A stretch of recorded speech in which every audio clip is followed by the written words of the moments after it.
you about Candyman. I've swapped complete failure as a Kickstarter.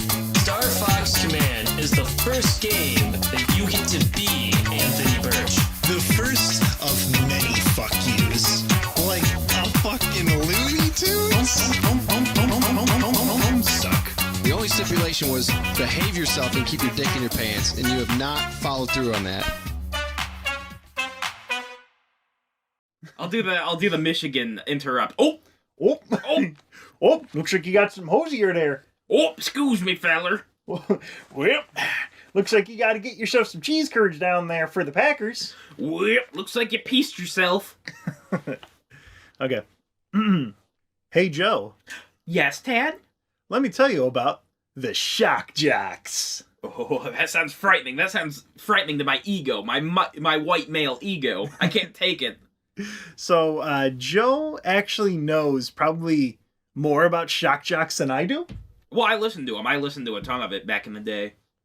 They, for those who don't know, right off the top here, Shock Jocks were a type of radio in the late 80s, early 90s, where people would have their talk shows, and they were crass, they were rude, they were mean. Well, they had attitude. Yeah, they were the dudes with a tude that was crude to match the mood. It was basically exactly like if Sonic the Hedgehog got a radio show, and he invited Knuckles on and just had him ride on the Sabian. Oh, God, the Sabian. Yeah.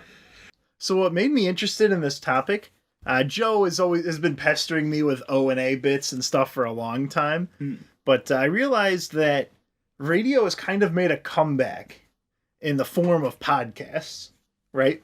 Yeah, I mean, that's what people listen to now. Nobody turns on the radio. The radio is a dead industry. You listen to it on the drive to work if you forgot to download your podcast that morning. Well, yeah, if your Bluetooth device is just broken, it accidentally fell out the window while you were berating your ex-wife, and she accidentally grabbed your Bluetooth receiver and smashed it on the ground, then you might turn on the radio. Yeah, that's why you need Blue Chew. Huh? Yeah, speaking of Blue Chew, it'll get your penis hard in a matter of minutes. You take the pill, it's a chewable format. Hey, they're not paying me. Someone else is paying me today. You'll find out later in the episode. Ooh. So anyway, audio is very easy to listen to. It doesn't require, like, any commitment from you. Yeah. You don't have to sit down. You don't have to watch. There's no screen to look at. You can listen to audio when you're working, doing chores, driving, stuff that you don't do very often. I play Hades and listen to audio. I play Hollow Knight. So there's a bit of a prelude until we get to the Shock Jocks proper, but this is important history to understand why the Shock Jocks existed and how they got there. Yeah. Right. Well, and I fell asleep during the radio history class, so I don't know how much I'll have to add, but All right. So I'm Professor Tad for you, Joe. Now pay attention. If you fall asleep, I'm going to smack you with a PP with a ruler. Will this be on the test? Yes. Do I have to turn in my homework? No. Okay, so in the very beginning of radio, way back in like 1912... Excuse me, can I go to the bathroom, Professor? Yes, but you can't get out of your chair. Okay.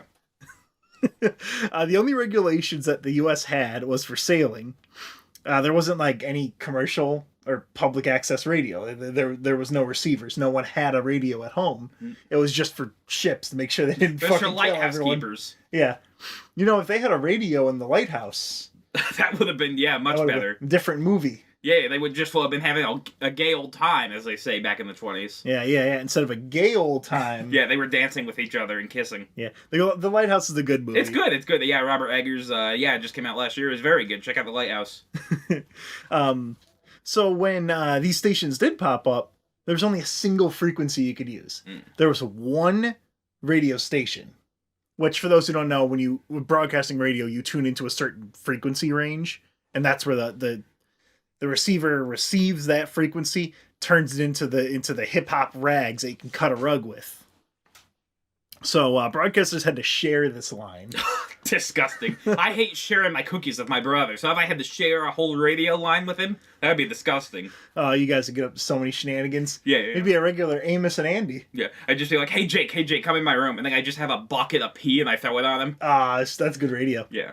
So what these guys would do is they would have to budget and plan around a schedule that worked for all of them, which did not work. Yeah. Everybody wanted that 3 a.m. slot. Nobody wanted the 4 a.m. Yep. Some people would set up their equipment in a truck, and they would drive around like up on hills to get a better signal and just overwhelm whoever was supposed to be on with their stuff. Yeah. It was like the Wild West, but instead of cool stuff like guns and horses, it was ragtime music and dysentery and polio. Yeah. Well, all of my Old West comes from Red Dead Redemption, so I was hoping that West was just kind of like that, where you just go, you pull out a gun and then you fart at the same time. That was in the game. Yeah, it was more like if you ever did the missions where you went into the church and they were showing the ragtime music and there was like a train. Oh, okay, yeah, that mission. Yeah, and then you saw in the video that a lady got tied up and put in the tracks, and it made you like sit there for a bit, and you had to really think about your life. I was just really hard mostly during that, yeah, I was just very hard. I was looking at her. I was trying to get the undress button, but I couldn't find it. I was hard. So in 1927.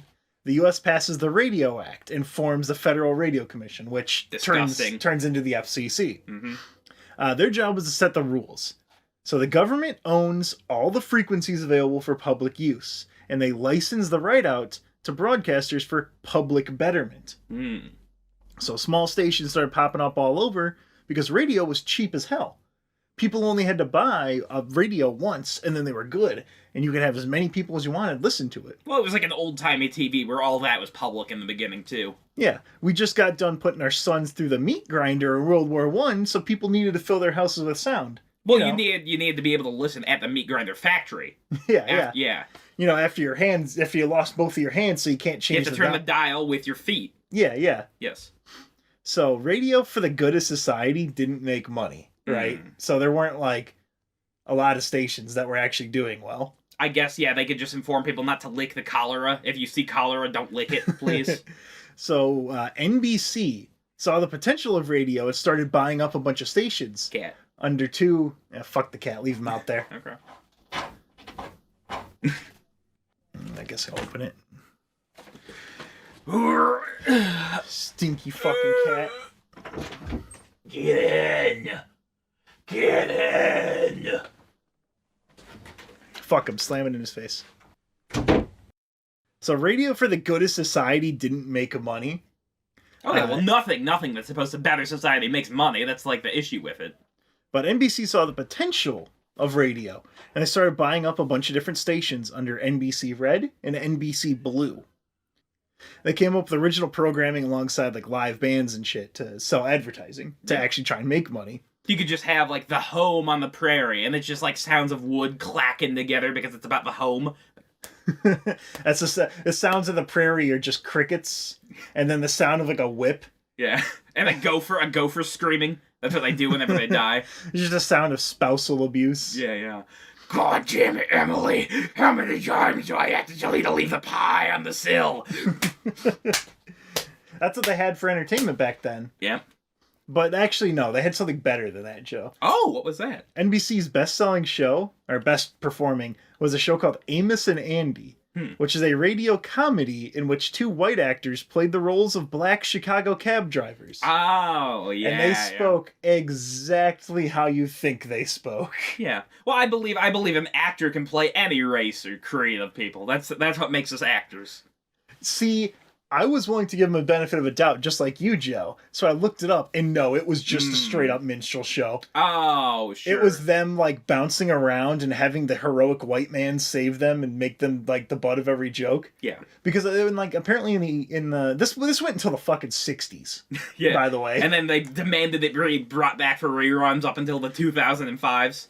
It was brought back for reruns in, like, the 80s as a TV show, where it was like played by actual black actors, and then people were like, no, you need to stop. Please bury this show. Yeah, no, we need room for Svengoolie. Please take this off MeTV. Yeah.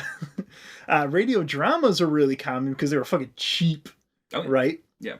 You could make an entire station, you could staff it with 3 voice actors, 1 sound effect guy, and just a single audio engineer. I could do a radio drama right now in like 30 seconds. Okay.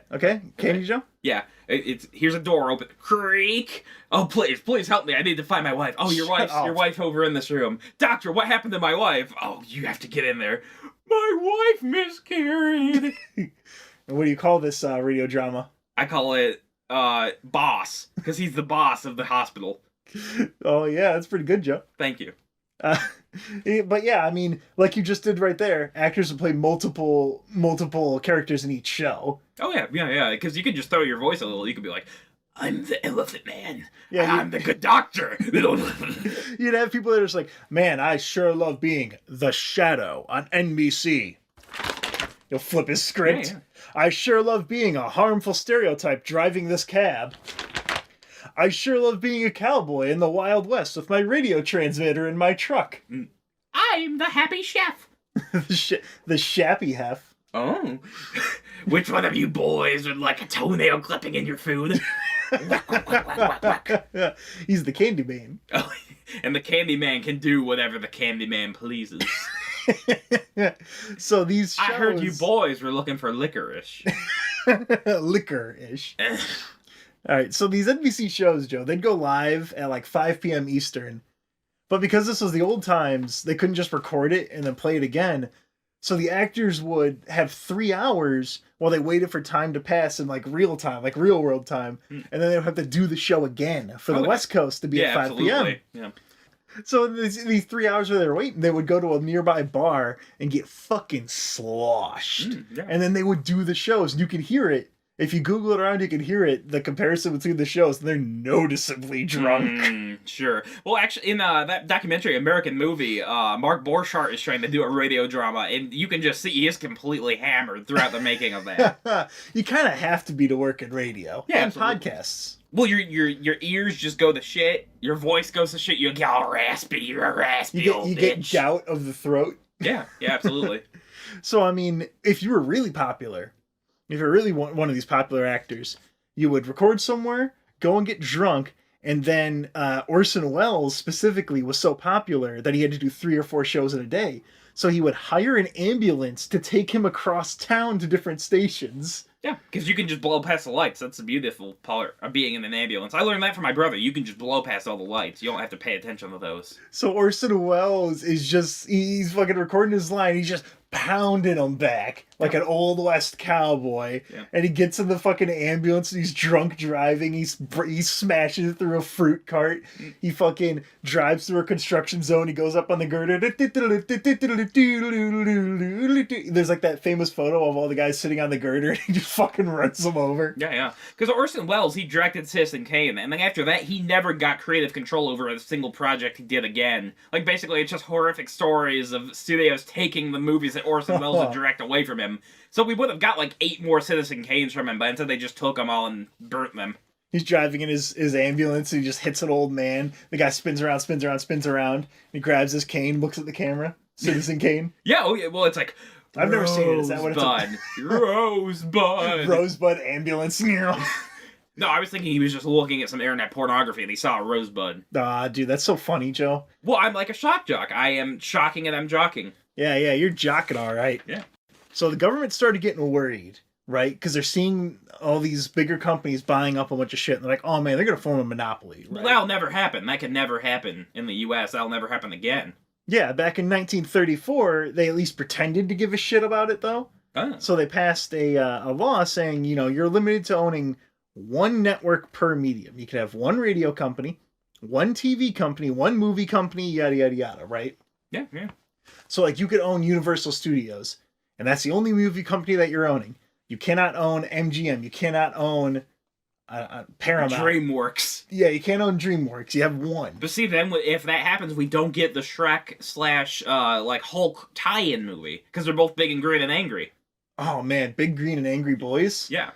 So that's coming to the Disney Plus TV show. That's one of the ones they just announced. Wait, really? Probably. I genuinely, you could trick me into thinking that's real because didn't they announce like 38 Disney Plus shows? Yeah, 7 Star Wars films all being filmed at the same time, and they're gonna release 7 different TV shows. Yeah, because the only Star Wars thing that's come out in the past like what? I'm looking at my fake watch on my wrist right now. Since 1980, whatever, there's been one good Star Wars thing, and that's The Mandalorian. What about the Lego Star Wars? I enjoy collecting the Lego studs. Actually, the Lego Star Wars games are pretty good. Yeah, see? So what happened with NBC then is they had to sell off the Blue division, right? And they sold it to the guy who invented the Lifesavers candy? I remember. Yeah, it's like a circle. It's like a circle of, like, goo that they harden, and you suck on the goo. Yeah, that guy, and then he turned into ABC, which is one of their biggest competitors and is still around today. Yeah, you just move some letters, and you get to make a new studio that way. So radio was cool for a while, right? But then TV happened, and everyone ditched radio. Yeah.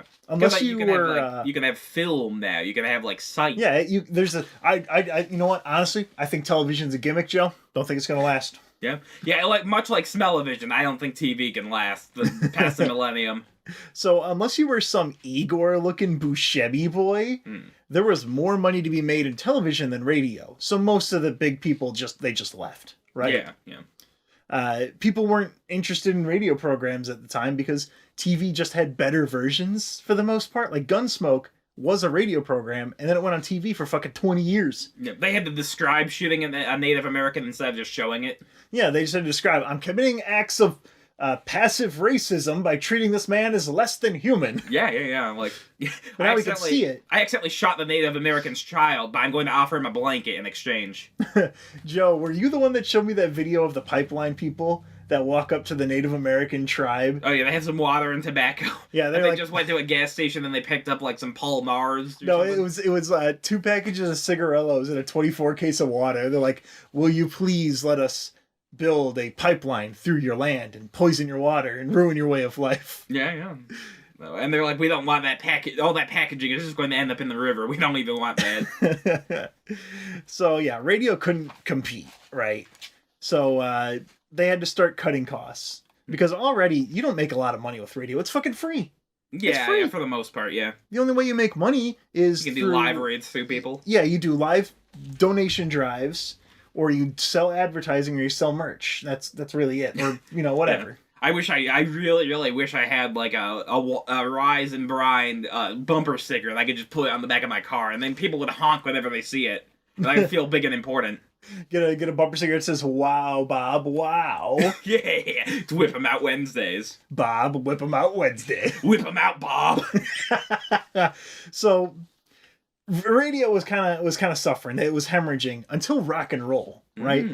Because rock and roll, it was too hot for TV. Yeah, they were gyrating. It was disgusting. Yeah, it was obscene. Horrifying. But all these new cars, because this was around the greaser era, right? Where you had the teeny boppers and stuff. Yeah. So the younger generation, all their cars had radios. All of them were listening to rock and roll because now rock and roll was palatable because there was a white man named Elvis doing it. Well, yeah, I mean, you could get a malt, you could listen to rock and roll, and you could finger pop Betty up on the hill. Yep, down at Makeout Point. Yeah, and you could just finger plow her for 3 hours, and that way your parents won't find out. Even though your car seat just smells like cum now. Joe, stop. Why? We're not at the Shock Jocks yet. You can't be gross. Oh, okay, I understand. I'm going to give you 10 seconds in the Shock Jocks portion to be gross. Okay? What? What's wrong with just being gross all the time? I see you raising your fingers. I know what you're going to fucking say. So you put those fingers down, Mr. Man. So anyway, yeah, so Elvis was introduced to white people to rock and roll, which was previously, minorities, but that's fine. Whatever. Elvis is cool. I'm wearing a button right now. It says, I don't hate Elvis, but I also don't think that he intentionally stole from black people. I think it was just a mix and he took an opportunity. He was a good businessman. Well, he died on the toilet. Like, I hope I can die. So, yeah. So now stations found a new format to make money, which is doing like a Casey Kasem's Top 40s format, where all they had to pay for was 1 or 2 hosts, and then the top 40 songs, that's fucking it. Yeah. And you can just play them on repeat for 3 years and nobody will notice. Yeah, no one fucking knows. There's still 70s, 80s, and 90s radio stations, and there's a reason for that. And I'll come back to that. Okay. So 2 important things happened really quickly in the 80s and 90s. The original Radio Act included something called the Fairness Doctrine. Ugh, disgusting. I hate being fair. It forced any editorialized political talk to have equal airtime for counterpoints and rebuttals. Yeah. So talk radio, as a result, wasn't very common because it wasn't exciting, because you had to be very even, right? Or you had to be uncommitted to any specific point and just deliver what the news was. Because if you said anything specific, then you had to put out this extra airtime where you couldn't cover your shit, and it was a huge pain in the ass, right?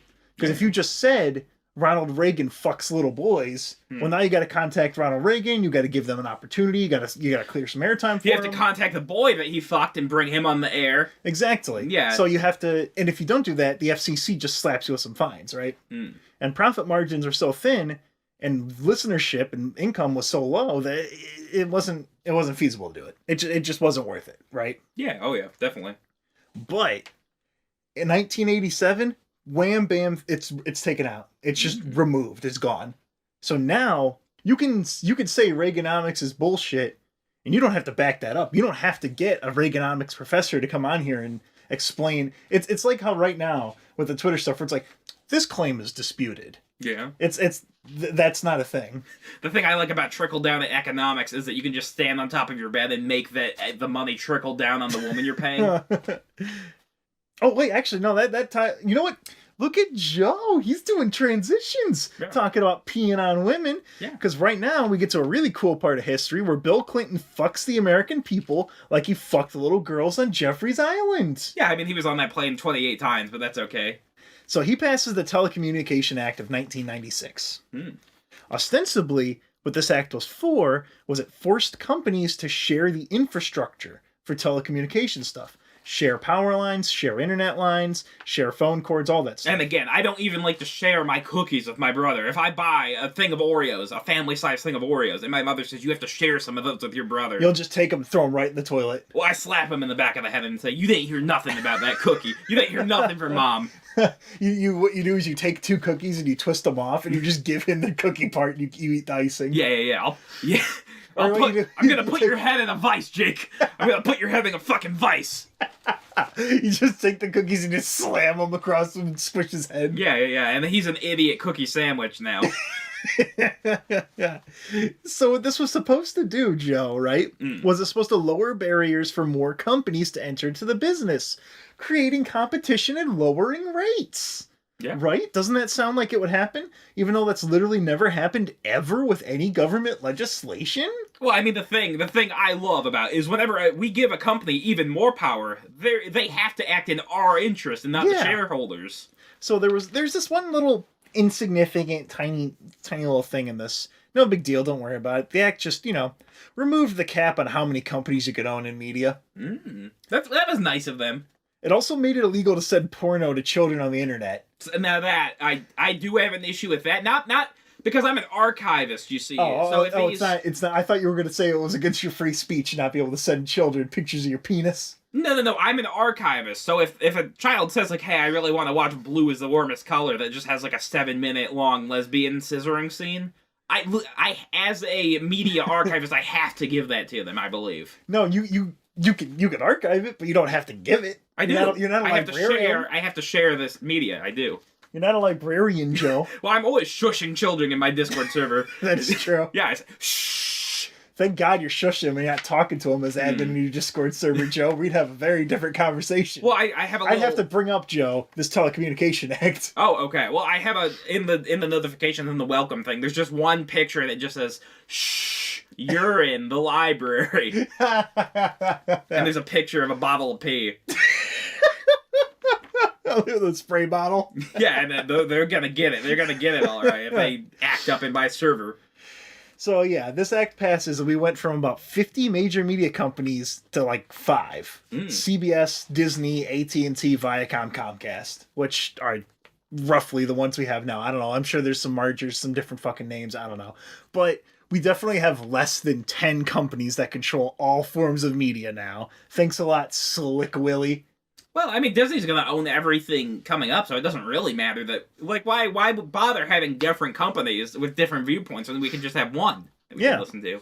Exactly. Yeah. So now every single radio station, for the most part, is owned by one of these 5 groups, and they homogenize the... I started over there. They homogenize the fuck out of the radio, right? Yeah. So if you travel from East Coast to West Coast, each radio station you hear, and this is still true today, sounds the fucking same. It plays the same fucking music because it's all lowest common denominator focus tested shit. So you have, you're driving through Chicago here. Wow, it's 95.5, The Riff. You're home for hard rock. Here's Imagine Dragons. Thunder for the thunder. I haven't listened. I don't believe I've listened to the radio in probably 10 years. I don't know what's on it now. Yeah, but I mean, you can tune into fucking 23.4, your Jive House or Freeform Jazz, and just hear lightning and the thunder, thunder, thunder, through the thunder. At some point, they could have just started playing the Binding of Isaac soundtracks, and I wouldn't have noticed. So it's the 90s now, right, Joe? Oh, yeah, it's great. We all have big hair. We have big puffy hair. Pokemon's on. Yep, Pokemon's on TV. It gave I gotta catch them all. Yeah. Yeah, it's great. Except for radio, because radio's fucking dead. Right? Your options are Imagine Dragons or Rush Limbaugh and all these other political dudes that started screaming about Reagan and how Obama's a Muslim and all that shit because no one has to respond to them. Well, he won't show us his birth certificate. We can't find it. Yeah, it's gone. Where'd it go? Where'd it go, Obama? Up your fucking ass? Up your fucking Muslim ass. Barack Hussein Obama. Oh, yeah. You gotta pronounce it like TJ Henry Yoshi. I think I would I think Obama could have BLJ'd those fucking missiles into Iraq. All right? I don't think we needed to even drone them. What if he sent the drone strike and it just sent them to an alternate QPU? Well, since he's an Arab, what if he put them on a flying carpet? The Middle East was entirely just a scuttlebutt jamboree. Oh. I think about that Mario 64 video every day. Oh, okay. Yeah. What about the one where they just multiply the Goombas until they have like 1 million of them and then they just bug the fuck out? They don't know what to do anymore. Anyway, speaking of Goombas, so in New York City, so your options for radio, you got Imagine Dragons or you got Rush Limbaugh, and that's fucking it, right? Oh, yeah. You don't have any options. However, in New York City, it's a little bit of an exception because there's so many people in a small space that these independent stations can actually survive under the Big Five, right? So people are stuck in their cars for an hour each morning on the drive to work, right? And they're tired of the fucking thunder. Yeah. And so they're tuning through the radio, and then something catches their eye. It's kind of like how in Dragon Ball Z stuck out in the early 2000s because if you were flipping through cartoons, you had like Mucha Lucha, and then you had like SpongeBob, and then you had like Frieza. My gym partner's a monkey. Yeah, and then you had fucking Frieza cutting a dude in half. It sticks way out. Wait, I got it. They're rebooting that show, but now it's just called My Same-Sex Partner is a Monkey.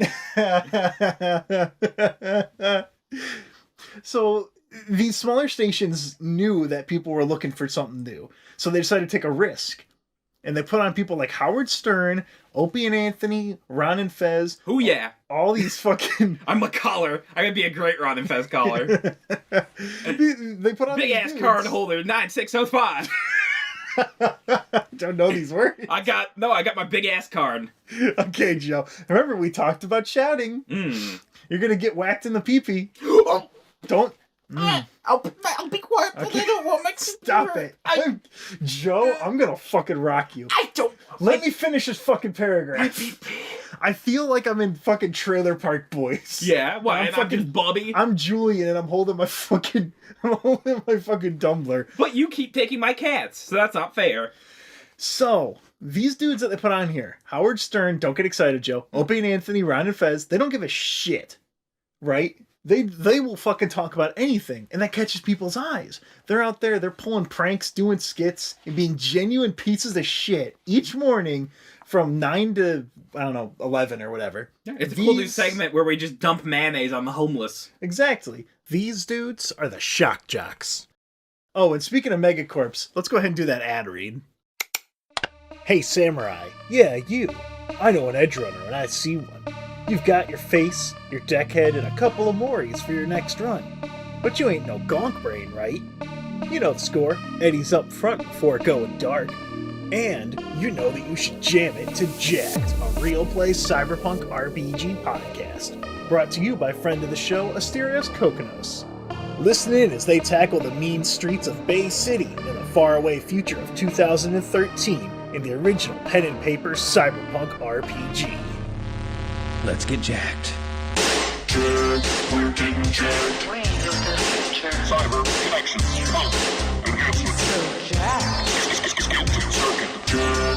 It is another perfect day in Romley Tower, the home of CompuGlobe Corporation and the Church of Execution, aka the Church of EXE. One of us has to keep it together in this stupid city, and it's gonna be me. That's just a hiccup in the great program. If you want to get to the fight, we can just get to the fight. You know, I was thinking about getting to the fight. 4 solos that I can see. armed to the goddamn teeth. Kid, this is not good. When I signed an old school gutter guitar style trio, everyone thought I was crazy. They were like, gutter guitar's dead. And I was like, no, my friends. Nostalgia is alive. Our father, who art a computer. If there's stacks of cash, stuff that looks like it's made out of gold, stuff I can just carry real fast as I run towards the helicopter. Keep your goddamn heads down. Jacked, we're getting jacked. Attitude is everything. Real time processing power and your bigger jets. Sensation upgrade. Jacked, we're getting jacked. You can find a link in the description or go to jackedpodcast.com to listen to Jacked, a real play cyberpunk RPG podcast. Log up. The future is ours. Avoid the Garfield eats. All right, so we're back from that exciting ad read, Joe. What did you think? I was so excited. I think I'm gonna go tune in and listen to this podcast, but I'm gonna be playing Cyberpunk. I'm gonna be listening to Cyberpunk, and I'm going to be jerking it to Cyberpunk. I'm just gonna look at a gear and come. No, that's a gear would be steampunk.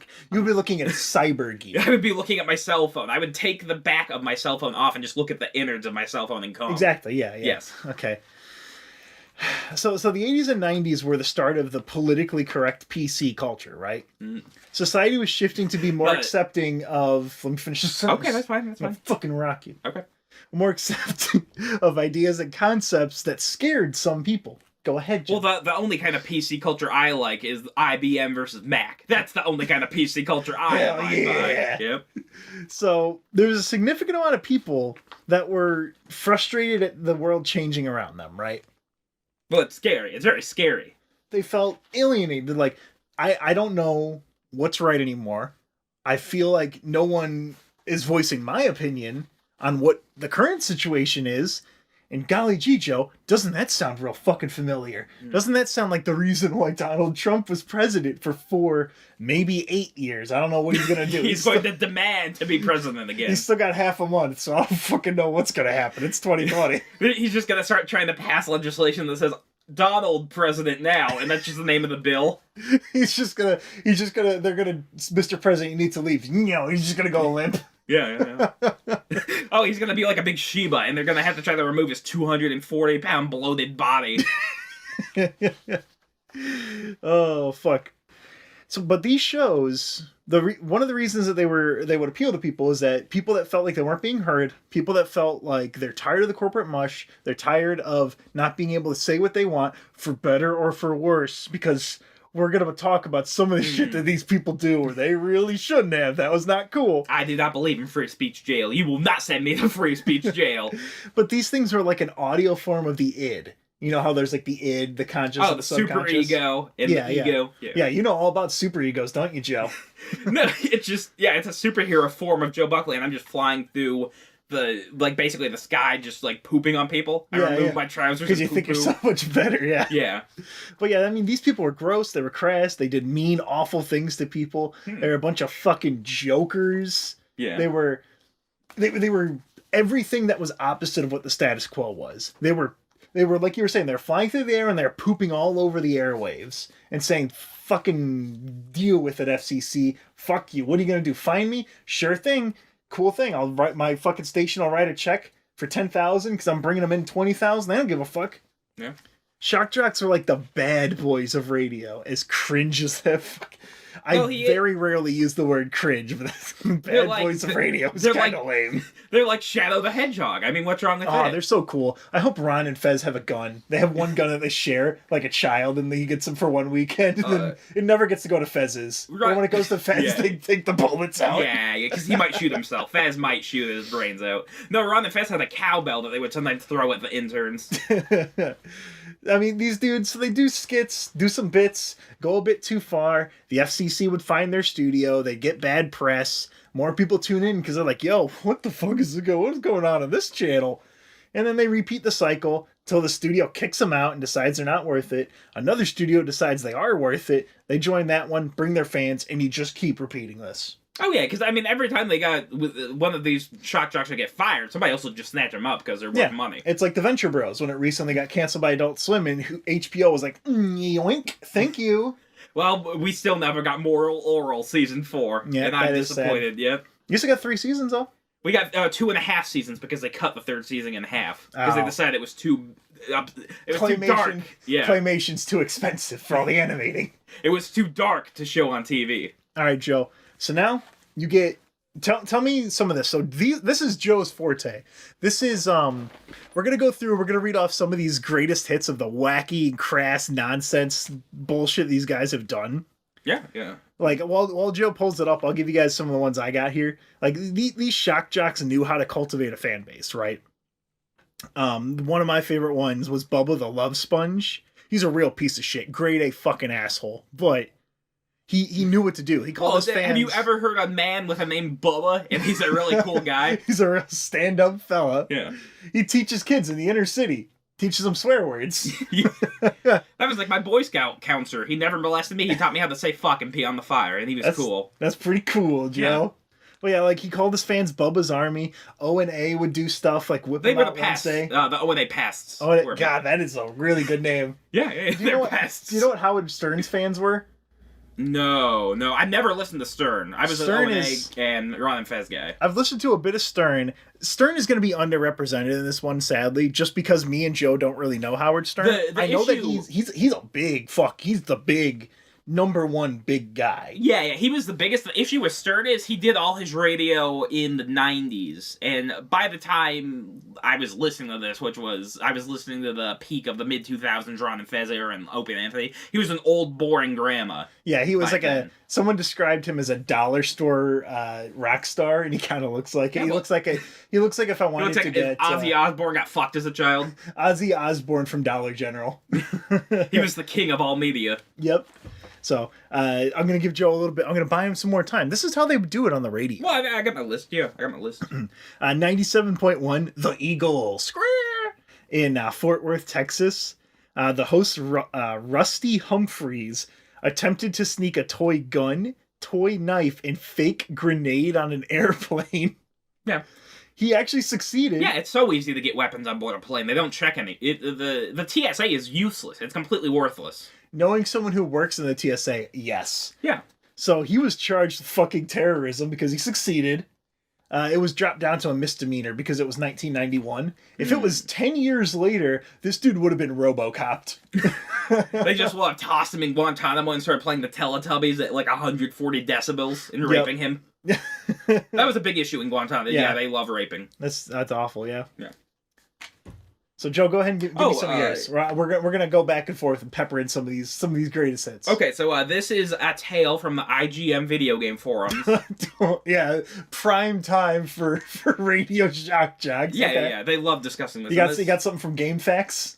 Basically, yes. This is a tale from the O&A Gay Off. The Opie and Anthony Gay Off. Oh, did you win that one? Excuse me, sir. So, 4 married heterosexual couples come into the studio. The men have to perform progressively erotic acts with each other and a hired gigolo while the wives watch. Both the men and women can choose to tap out, leaving the last couple standing as the winner. The winner gets $1,500. Only $1,500 to Yeah, that ruin was your it. marriage? Yeah. The gay off went bad. O&A were stunned into silence by the horror they witnessed. The stench of asshole filled the air as things progressed from tickling and ass sniffing, which O&A naively assumed would be the worst it would get, to making out, fondling, and everything shy of penetration bodily fluids, which were not allowed. One of the wives was really into it, while the other 3 were said to be staring into space. Oh, no. In the end, there was a 2-way tie, with the gigolo declaring one of the men to be the winner. The runner-up was unhappy. The runner-up only got $300 versus the winner's $1,000. And an emergency call to the show sponsor writing things, and got the runner-up his $1,000. Oh my god. After the show, Opie encountered one of the couples. The wife was crying because beforehand her husband told her not to tap out because they desperately needed the money. So the wife had to sit there and watch her husband basically have gay sex with strangers and have it broadcasted over the radio. Did they get 3rd or 4th place? Did they not win the money? Well, I really hope it was one of the ones where he just tapped out. Where he's like, all right, he's oil checking me. I got a finger in the butt. I'm out. Yeah. So they were just silent. So I can only imagine the radio broadcast was just like, it sounded like someone was sucking on a lollipop. Yeah. Stop it. You're not allowed. That was actual audio from the gay off. Oh my god. Yeah. What a good program. Yeah, Opie immediately became depressed. 3 relationships were likely damaged by this. Good job. After the show, everyone got the fuck out. Troy Kwan... these are some of the producers. Troy Kwan and Sal felt dirty. They both participated in having their assholes smelled and given lap dances.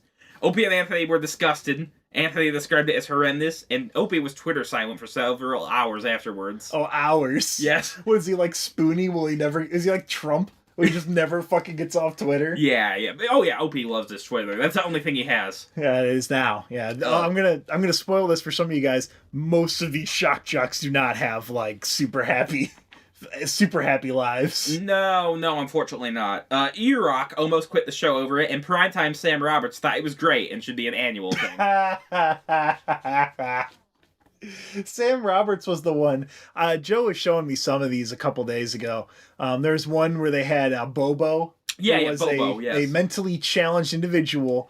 They brought him onto the show, and I watched an hour-long video in which they made this man experience love and then tore it away from him piece by piece. Yeah. And it was probably the most sadistic thing I've ever seen. Yeah. But what it was like there was basically they were Christianing him. They had a fake girl profess her love to him, and then he had a half-hour-long relationship with her on the radio, and then she left and blocked him on Twitter. Yeah. Never speak to him again. And like it wasn't like even a funny payoff in it either, because they were just like, "Hey Opie," or "Hey Bobo, we made you feel like shit, huh? Yeah, we really bullied this mentally challenged man." Yeah. Okay, well that'll do it for the day, guys. Yeah, that was it. Yeah. Give me another. Give me some of the Patrice O'Neal greatest hits. Well, Patrice was not a shock jock. Patrice was a comedian who would go on to O&A. Because they had a ton of comedians who would come on. Like, Jim Norton used to be basically a comedian, third mic, and then he became the actual third mic on the show. Mm-hmm. Patrice was always on there. They had Louis C.K. on a ton, Rich Voss, Colin Quinn. Yeah, we were going to have Alex on here as a third mic, but I think he just wanted to play League of Legends, so... I mean... That's even more shameful than what I'm going to read out loud next. Oh, boy. Better not have any slurs. No. And they did the 55-gallon drum challenge. Isn't 55-gallon? Is that like one of the drinking fountain, the watering holes? No, that's basically what Jeffrey Dahmer sealed up a bunch of the boys he killed in. Oh no. Yeah. That was his burial for them. Oh, so these are like industrial barrels. Yeah, these are big drums. These are, to make this a gamer moment, these are the barrels that Donkey Kong would throw at Jumpman when he was trying to save Pauline. Yeah, I like King K. Rool. That's a cool one. So basically they had a bunch of women in drums, and basically last one to tap out wins. I don't think they even got any money. What were they going to win? They get attention. Oh. Yeah, you get attention on the radio. You can win nosebleed tickets to see the Mets. Yeah. In a losing season. But then Bobo got he heard the word the Mets and his penis just perked up. We'll get to that, Joe. Jesus. They did this 2 years in a row. 1 year, a contestant had to be rushed to the hospital due to a cricket lodging itself in her ear and getting stuck. She was brought downstairs on a gurney covered in foul-smelling liquids, much to the horror of unrelated people in the building. Because they were probably in a building. This is how they usually do big office buildings. Is someone will own the building and they'll rent it out to like 8 different companies. Yeah. Well, I mean, this was satellite by then, so I mean, this was a 50-story building that was worth $3 billion, and they had like a bunch of corporate people in it. They're trying to close out the Gooberman deal, and then you have a lady covered in cricket drum. juice. Yeah. In a gallon drum, like she's gonna get buried in the desert. Yeah. Yeah. Oh, and 1 year they had a obese lady, so they had to modify the drum so she could also play. Oh. Yeah. That would have been unfair advantage for her because she would plug it up and they couldn't get anything below her. Mm-hmm. Yeah. So she'd have a safe haven for her feet. Here's a list of things that were dumped onto the contestants. Ooh. They had Worcestershire sauce, sour milk. That's bad. Live hissing cockroaches. Okay, I would have tapped out. Chum. What? Chum. It's that thing you try to get Jaws to come out of the water. So it's just torn up fish? Yeah. Dead fish. Fish entrails and eyeballs. That's all chum. Well, no, because It's pre-chum. the eyeballs. Pre-chum, get No, it? I get that, yeah. You. I'm pre-chumming, I'm on a boat. Stop it. I'm a fisherman, I'm pre-chumming. You're looking at the shark with its cold, dead eyes, like a doll's eyes. And then you just blast on one of them. Smile, you son of a bitch. Exactly. Yep, you got some in the middle of his teeth.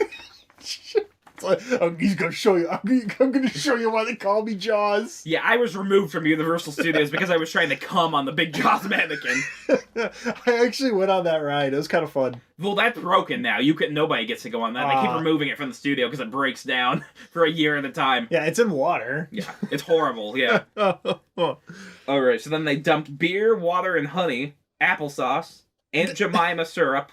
Just make them sticky. I like a sticky gal. I mean, this is getting better. It started off worse. Well, raw eggs, eels, squid, pig blood, live crickets, and sardines. See, some of these are just like, oh, I guess we'll just throw a whole squid at them. Yeah. They're just from the other side of the room. They just whip a fucking octopus at you. That's like the scene from Old Boy. I want to eat something alive. I want to eat something that makes me remember how I used to feel. Yeah, all wiggly.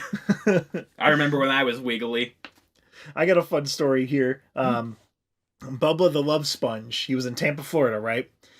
He was fined, he had the highest fine ever that the FCC gave. It was $775,000. That is over $750,000 to his producer, the Clearwater Communications. That was because they broadcast on 26 radio stations him pretending to be Alvin and the Chipmunks, Scooby-Doo, and other cartoon characters like George Jetson describing their sex life. That's horrific. Yeah, he should be removed from the airwaves. Yeah, Alvin and the Chipmunk talking about going up in someone's butthole. That's $775,000. Yeah. There's another famous one where if you're an internet user, you've probably seen this video. It's Donald Duck having oral sex. It's been around since he just spam it in Ventrilo. Yeah, I used to hear it at TF2, the mic spam servers where it just I've got balls of steel. Yeah. Oh my god, I can't do a Donald Duck. Oh my god, so good. Blow it out your ass. Google it. It's actually pretty funny. I'm here to chew bubble gum and kick ass, and I'm all out of gum. Dropped your pants? Oh. Okay, go ahead, John. O&A got suspended for a month when a homeless man came in the studio and said that he'd like to rape Laura Bush and Condoleezza Rice. See, I flip-flop on a lot of these shock jocks because, these shock jocks, they fill a lot of airtime with useless jib-jab, right? Which I understand because if I had to do 4 hours of content 5 days a week, I'd be taking in homeless people on the street and just seeing what they say. Like, the concept of a homeless man coming in and saying something so fucking offensive and absurd like that, that's funny. Well, no one else is willing to interview a homeless man. Yeah. This is their voice. To, improve his life or get any useful information out of it, but just like, hey, what do you think of Condoleezza Rice? He's just, yeah, sex right. I'll eat your pussy So with what my happened? missing teeth. What happened with that? Basically, they got removed from the airwaves for a month. Then they were brought back, yep. Okay. His name was Homeless Charlie, and they brought in Homeless Charlie, and he had some not so nice things to say about Laura Bush. Speaking of Laura Bush. Well, yeah, I was going to go say. ahead. Opie also got in trouble with another homeless man whenever video resurfaced from a decade ago showing him stepping on a homeless man's cake. Yeah, see, I heard this one where it was like they got a cake for a homeless man because it was his birthday or something, and the homeless man got it for O&A because he loved their show or something. It was something where it was meant to be like a kind gesture, and then out of nowhere, he just slaps it down and he starts stomping on the cake and laughing at him, and it's like, this isn't funny, you're just being a fucking prick. Yeah, no. What it was they would have to do a walk over to basically a different studio. They had to go record the morning show, and then they would go do the afternoon show in a completely different building. So they would have to all walk over. So it was 40 years in the future, that 3-hour break between the East Coast and the West Coast where they just get fucking sloshed. But instead of something wholesome like that, he was just abusing homeless people. Yeah, and what it was there was a homeless man who was offering them a piece of his cake. He bought cake with some of his money, and then Opie stepped on it. The cake? Or just the cake. slice? No, yeah, the whole cake. Why would you do that, Opie? Well, it's almost like he's a fucking asshole. Yeah. So, some people on Twitter brought that back a decade after, and they called it Cake Gate. Cake Gate. Yeah. There's a couple gates that are involved with these fucking people. Oh, yeah. And, they threw him a couple dollars, and yeah. So they paid for the cake, but... Keep them coming, Joe. Yeah. Basically, so I would listen to Ron and Pheasanton, and there was a really good producer on there named Eastside Dave. Okay. And he was a wreck. He was a complete mess. He was a drunken Irish mess. Okay, I can relate. And basically, he was like a sex addict, kind of. So he would jerk off anywhere. Would they be like recording the show and they just look over at the booth and he's in there cranking it? Luckily, no, but sometimes, like, he would go... at one point, he would go on suspiciously long bathroom breaks? No. He was recording pornography with his phone, and another producer was laughing at it in the background. But that's because he had a 2-hour commute, so he had to jerk off in the car while he was driving back and forth to work. But he's on the highway. Yes, yeah. But he had cruise control. So he said he wasn't a menace on the road. He's not a menace. Yeah, he would have his phone in one hand on the steering wheel, and then he would have his bottle of lubricant, and he would be cranking it on the interstate. This is not a visual podcast, but I am so disappointed hearing this story. Well, and also, he just disappointed in general. The state of the world. Yeah. He accidentally had to wipe his cum on his son's cap. He had like a 4-year-old son, and he wiped the cum on the cap. Because his son left it, he forgot his cap. He just had like a South Park wool cap, and he just yeah. Oh, disgusting. You didn't have any napkins or something? What you telling me this guy didn't stop at a Burger King? I don't think he's well prepared. Eastside Dave is not well prepared. Eastside Dave. Yeah, but one of the worst stories he told in terms of masturbation is basically he was sick one day and he was over at his parents' house. His parents was taking care of him. I know this story. Yeah, I played this for Tad. And what it was his mother would put Eastside Dave in like the big bed, like whenever he was a child, so he could watch the big screen TV. And basically he noticed that the bed was freshly fucked in. Like his parents had got done fucking in this bed. And a week or so later, there was a fat woman who had blown Eastside Dave, and she said that his cum tastes awful. So he wanted to see if that was genetic, and he saw a little spot of cum left over on the bed. No. And he tasted his father's cum, yeah. What did he say? He said it wasn't very good. Yeah, it wasn't good. God, that would have been so much worse if he said, "Oh yeah, it was tasty." Yeah, Eastside. Go back for seconds. Yeah, Eastside Dave likes tasting things because one time he fucked a jar of jelly whenever he was in his apartment, and he put it back in the fridge to have for later because it was just his dick in it. But then I guess that's kind of like if you're just eating peanut butter with a spoon. It's like, it's my spoon, it's my peanut butter. Yeah, no, but unfortunately his mother came over to deliver his hampers of clothes that she washed for him. How old was he at this point? 25? Maybe. Yeah. Okay. And she was looking for a little snack, and he came back in the room to see her spreading jelly on some crackers. And he had to watch in horror as his mom ate his dick jelly. Why didn't you just say the jelly was bad? That's what Ron brought up. Ron brought that up. And he said, I just wasn't thinking. I was horrified. Eastside Dave said, my mother's a good teller of liars. And she would have smelled the jelly and knew it wasn't bad. And she would know that Eastside Dave was fibbing again. If he was smart at all, he could have just said, I'm sorry, Mom, but... I dug that out with my fingers. I put my penis in it. Yeah, I warmed it up in the microwave. But then they called Eastside Dave out and said, you're a liar. We don't believe this story. So they found some jelly in the studio, and he fucked it. Yeah, and then he tasted his own dick jelly on the air. Oh, wow, that's high quality. Like I said, you got 4 hours of radio to fill a day. I mean, I can understand from a content production stance. Yeah. Why you need to have the man put his ding dong in the fucking Smuckers. Yeah. He also told a story about how he was like very upset on New Year's because like God damn it, it's gonna be about his penis again, isn't it, Joe? it is. Yeah, most of the stories Dave tells are about his penis. But he was alone on New Year's and everybody else was hooking up and he was the odd man out. It was just him and his jar of Smuckers. Well, peanut butter. He had some peanut butter. He had one of the Shrek green jelly. Yeah. And basically, so he was over at, like, his friend's house, and there's 8 girls, 9 guys, and he's the one who's not hooking up on New Year's. So instead, what he did was he found a jar of peanut butter, and his friend had a dog. Oh. Yeah, and he invited the dog over, and had the dog lick the peanut butter off his dick. But then he wasn't able to come, because he said it was disappointing, because it was just like having a chick lick your penis. So that he finished himself off thinking about the dog a little bit, but mostly porn stars. This fucking guy. Yeah. Well, and he had 2 kids. I'm sure they're divorced by now.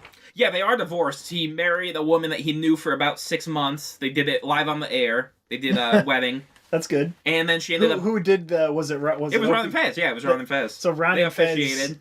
Okay, now, were they on the same station as O&A? Yes, yeah. Basically, O&A loved Ron and Fez, so they kind of, like, brought them in as, what was their gimmick? Was it just O&A in the morning and Ron and Fez in the afternoon? Yeah, they got the noon slot. And, I mean, what it is basically, O&A were still shock jockeying at that point. Ron and Fez is a little bit more sophisticated. This is more sophisticated radio. Mm-hmm. Like, it's... As these shows went on, as you got closer to the 2000s, the internet was, like, a thing. So, luckily, a lot of these shows that got by just by being shocking and not having anything more, if you were just being like Joe at his worst, Joe has what we call... at my best. We call it bad boy Bubby mode, where Joe just says gross things because he gets a reaction. And sometimes it's just kind of funny because it's like, Joe, yeah, little scamp. But then, like, that's all there is to the joke, is that it's just a bad word, which is bad. It's not good content. So a lot of these fucking guys, that stuff didn't work once you could just go on the internet and see boobs, where you didn't have to listen to Opie and Anthony. I thought this was actually pretty funny. They had sponsors that were like honey or whatever liquids, and they would have nude models come into the radio show because, I mean, it's audio, right? Yeah, and they would have them pour it all over themselves because this is like rowdy, dirty boys, right? Yeah. I mean, there's definitely a big thing, like, O&A and Howard Stern basically had to kowtow to the FCC for a while, but then satellite picked them up, and you could do anything you want on satellite. The government no longer has any hold on you. Yeah, and we'll get to the Exodus in a little bit here, because that's very important to it, but for some of these dudes, the fines, the FCC would only fine them $5,000. Your radio is making $15,000 a week. Because these guys were huge. They would get picked up and they would get broadcast across all the way over to Chicago in the Midwest. They would get picked up.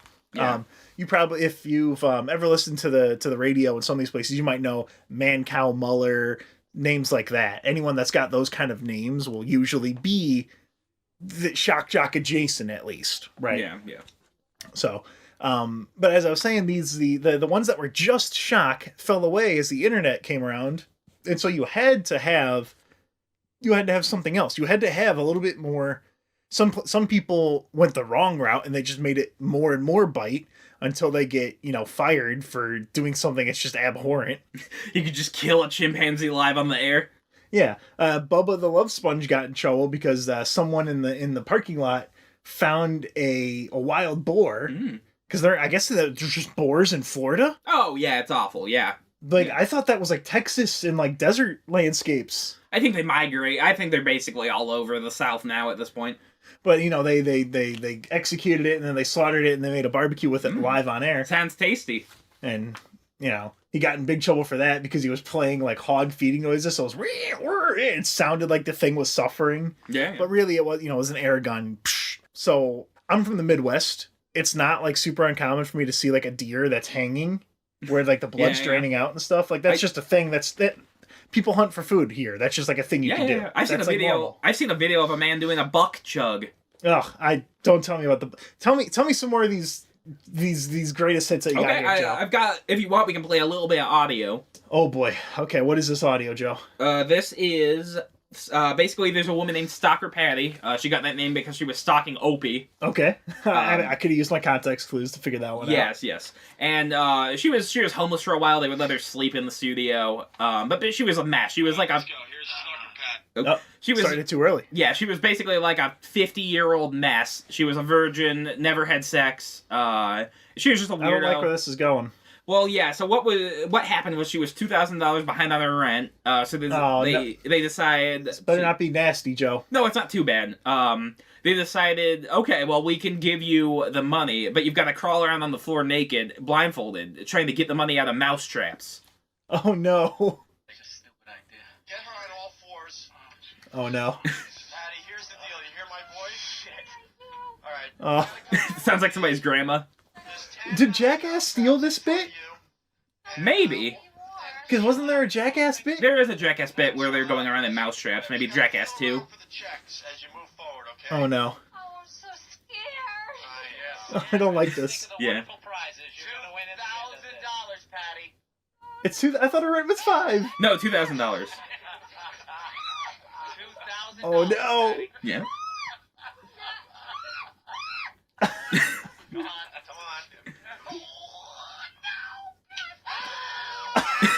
Oh no. Yeah, and then they just play the game show you lost noise. Because she got. Yeah, she got mouse traps. Oh no. Yeah, there's 10 mouse traps. 8 of them just have the snappy part, and 2 of them have checks in them. Oh, that's unfair odds. Yeah. Well, but I mean that's only one step removed from a modern day game show now. Anyway. So yeah, I mean that's where you're towing the line. Where it's it's funny if she was I don't know. That's where it toes the line for me with stuff like that, because it's she's desperate for the money. She's not doing it because it's fun for the show. I don't know. Well, Stalker Patty was a hanger-on. Basically, she loved being on the air. She's been on for 10 years, so okay. She knew she was stunting. Okay, so it wasn't just someone that they found. No, it wasn't a random homeless woman. Yeah. All right, Joe. Do you have any other really funny ones before I go to probably the best stunt that ever happened? Oh, yeah. Let me see. Oh, Howard Stern did the small penis contest. I did watch Did you with watch some of Joe. that? No, I didn't watch the small penis contest. I mean, I just imagine it was him just laughing at people's pee-pees. Yeah. I mean, it doesn't sound like it's high-quality content, Here's Joe. a little bit. I don't like this. That man has a horrifically small penis, yeah. Howard Stern, by the way, I watched a documentary about him. His father was a real piece of shit. There's audio of him. His father was like a radio guy. He was an engineer, an audio engineer. And there's video, or I guess audio of him, where his dad is interviewing him.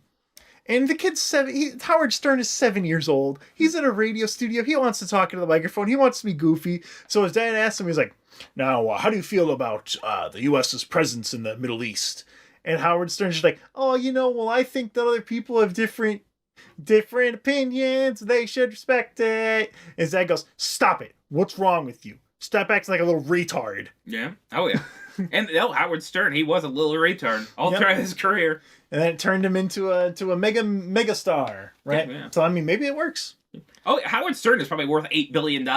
Yep. I did watch, it's not my proudest moment, but I did watch Howard Stern's, what was it? I think it was, this was early 2000s, so I'm going to say it, but they said it was the biggest retard competition or something.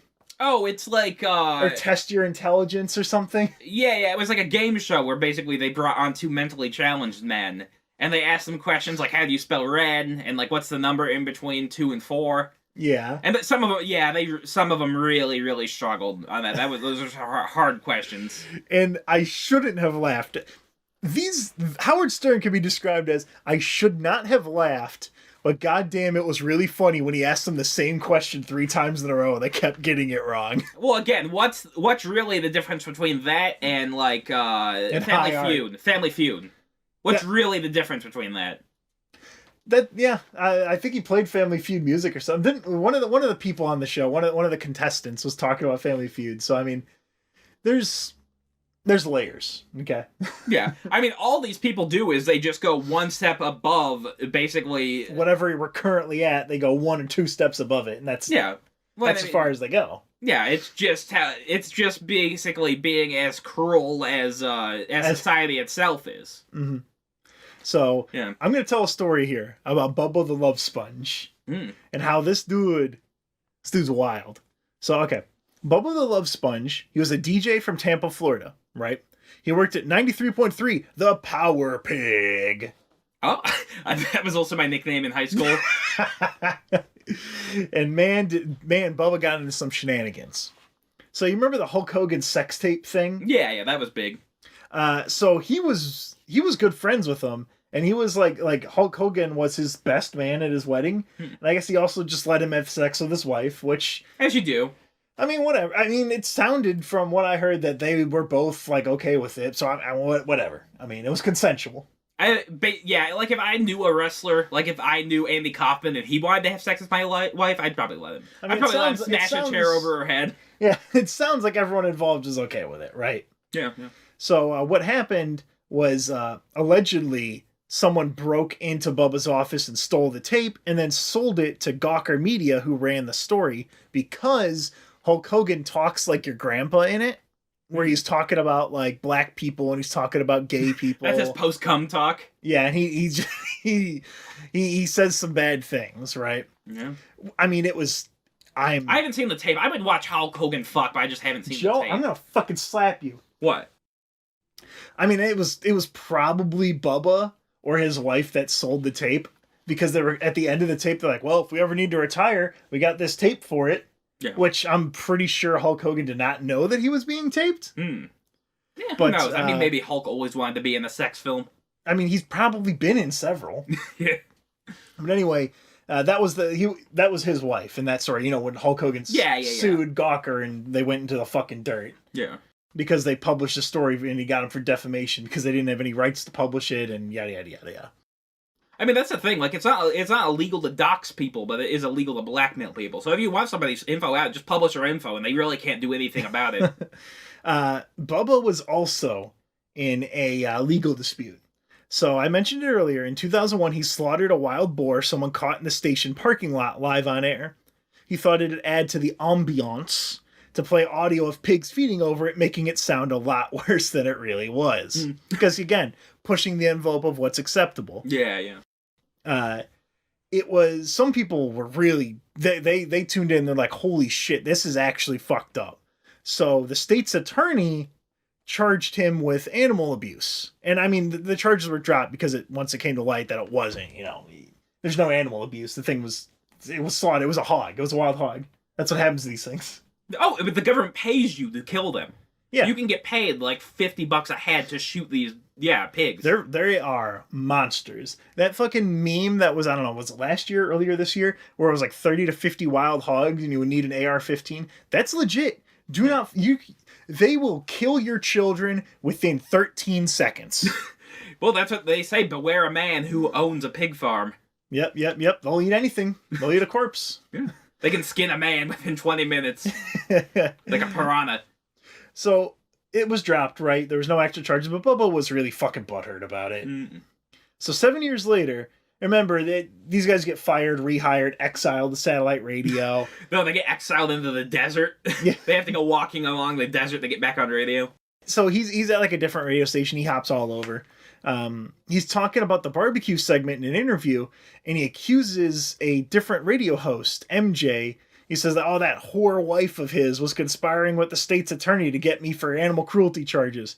And the other radio dude, MJ, he'd had enough of this fat piece of shit, right? Yeah. So he sues them for defamation. Well, I mean, to be fair, that radio DJ's wife did dress whorish. Some of the pictures I've seen. So, I mean, he was like, listen, I'm a public figure. You can call me anything you want, but my wife is not.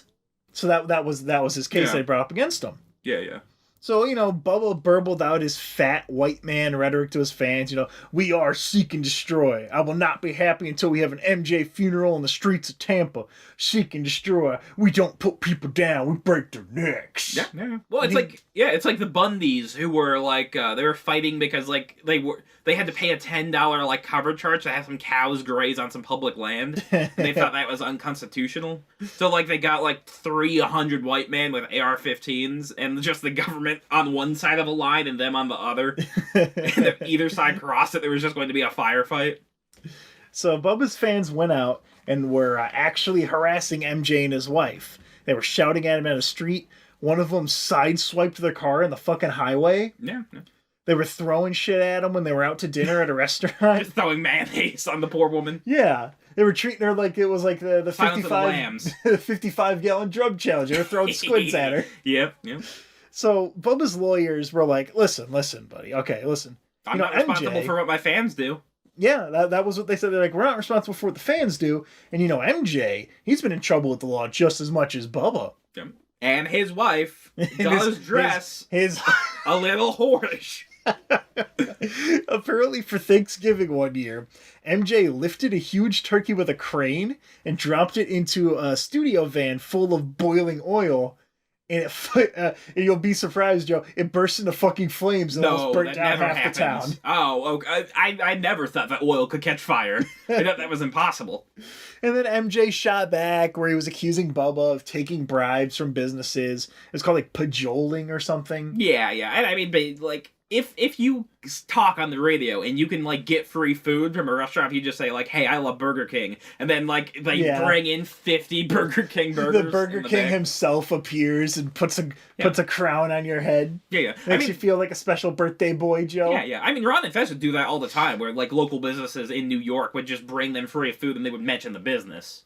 Cajoling is more like where you're secretly doing it, where you're just saying like, "I love this place." Yeah. I don't think it's against the law, but it's like skeevy, right? Yeah. So I mean, there's shit flinging going back and forth, but here's where it gets fucking crazy. Okay, so Bubba's attorneys were getting worried that all these records of Bubba saying shit like, "I'm gonna fuck up MJ if I see him," and his wife dresses like a whore. But to be fair, again, stop it. I have seen pictures. So they had to get crafty, right? Yeah. Their attorneys were losing. Bubba, they were like, "We're gonna fucking lose this case. We gotta do something." He's drying up. Yep. The sponge is drying up. So it's the middle of the trial, right? Like day 3 or 4. Mm-hmm. It's 7 p.m. It's a Wednesday night. You're at the downtown Tampa, Florida, Malio's Prime Steakhouse, the jewel of the South. Yeah. And MJ's attorneys, Campbell and Ellis, stop by for a drink after a long day in court. Then a young woman with dark hair shows up and starts buying the whole table drinks. She's flirting and she's talking about this big case that she's working on. She's getting them all liquored up. She's feeding them more and more and more drinks, right? So she disappears. Jaeger bombs. Yeah, she disappears to the bathroom. Powder her nose. Yeah, exactly. Yeah. So she's gone for a bit. She comes back, and the men are getting up to leave, and she offers, like, "Hey, Campbell, why don't you drive my car back to my house?" Right? Yeah, I need a big, strong man to drive this Porsche. I need a man to open up my jelly. Yeah. So on the way back, they get pulled over, and he's charged with a DUI, because he was the one that was driving. And his briefcase holding all of the court documents that were going to be used against Bubba was left in the back seat of this lady's car. This lady was a paralegal working for the attorney's office that his lawyers were. Yeah. So she tricked this dude. What she did was that when she left, so she went to here, she knew that they were going. She got them all liquored up. Then she called her brother-in-law, or she called the lawyer's office and someone called them, whatever. They called the sheriff. Let them know that, hey, somebody's got to be drunk driving out from the bar, yeah. They're going to be driving this way from the bar. So then they fucking got his ass. Yeah. So they had an hour before they had to return the case where they just went over everything. They copied all the notes. They knew exactly what this dude's going to fucking do.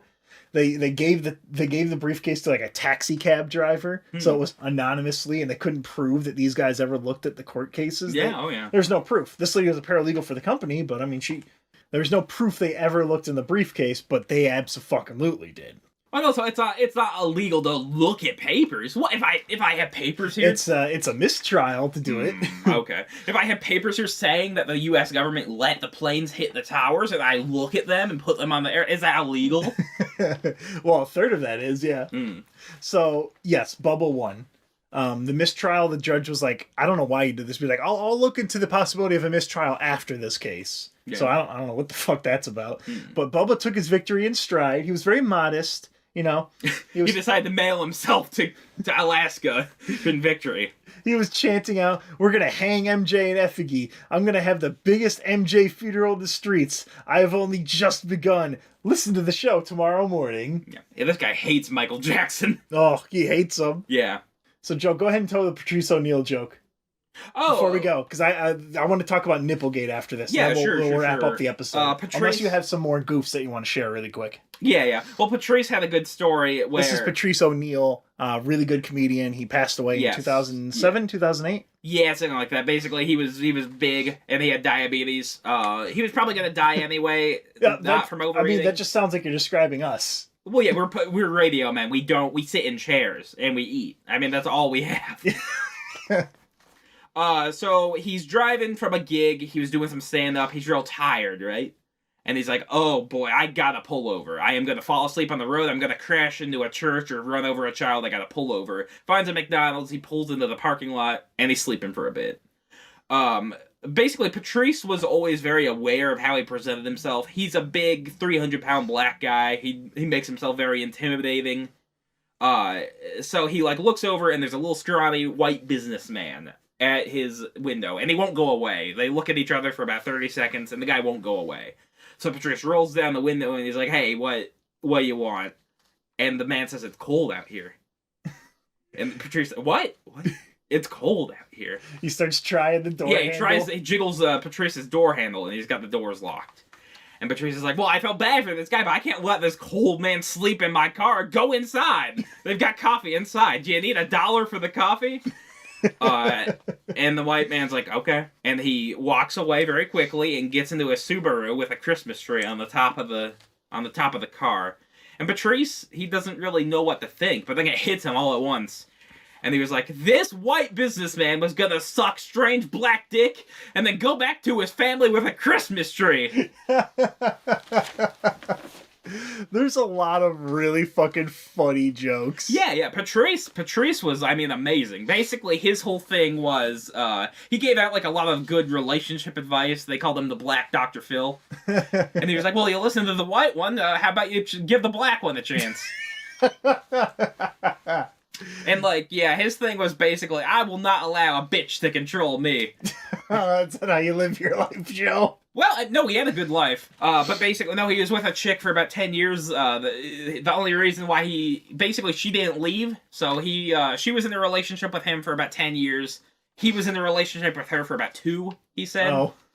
He gave her a ring, but basically he said, this is whatever you want to make it. If you want to be engaged to me, that's fine. I'm not engaged to you.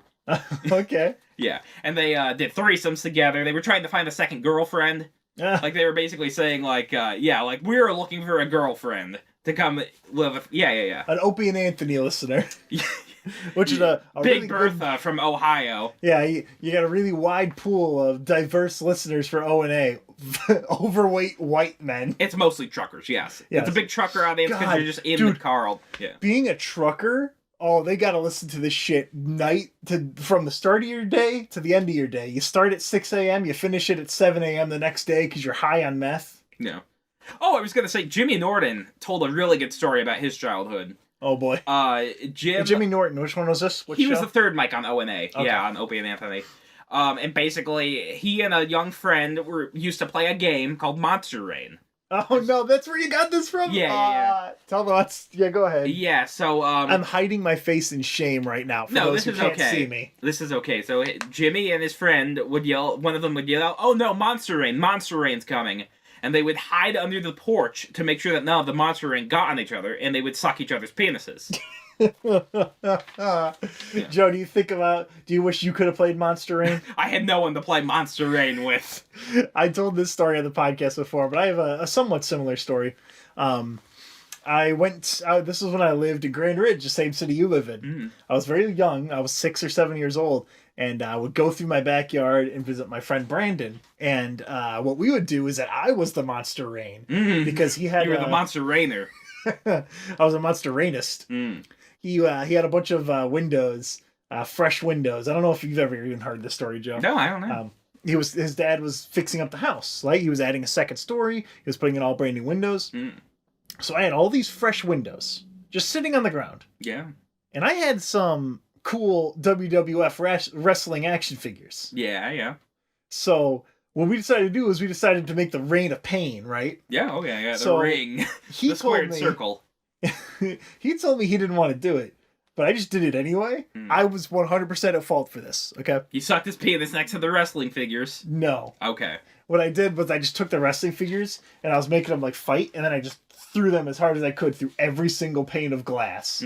Sure. I broke every single window. There was at least 16 windows. Yeah, yeah. Which is 32. Listen, I'm college, I'm educated. Okay. 32 windows, and then I left to go eat dinner.